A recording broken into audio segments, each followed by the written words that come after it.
கத்தரிக்காய் தொக்கு எப்படி பண்ணுறதுன்னு பார்ப்போமா? இது வந்து பிரியாணிக்கு வந்து நம்ம கடைகள்ல பிரியாணி வாங்கினோன்னா அந்த தொக்கு தருவாங்க. எனக்கே ரொம்ப நாள் இந்த தொக்கு எப்படி வைக்கிறாங்க சூப்பரா இருக்கே அப்படின்னு நெனச்சேன். நான் இன்றைக்கி வைக்க ட்ரை பண்ணேன். எப்படி வச்சேன்னு வாங்க பார்க்கலாம்.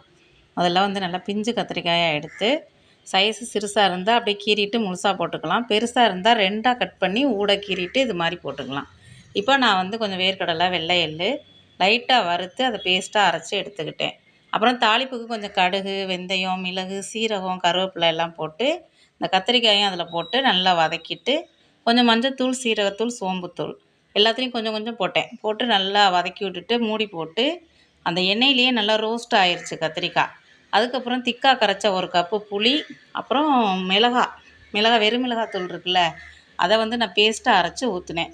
பவுடர் இருந்தாலும் போட்டுக்கலாம். அதுக்கப்புறம் அது நல்லா 2 கொதி வந்ததுக்கப்புறம் அரைச்ச பேஸ்ட்டை ஊற்றி மூடி வச்சிங்கன்னா இது மாதிரி கிரேவி சூப்பராக இருக்கும். எப்படி இருக்குன்னு செஞ்சு ட்ரை பண்ணிவிட்டு சொல்லுங்கள்.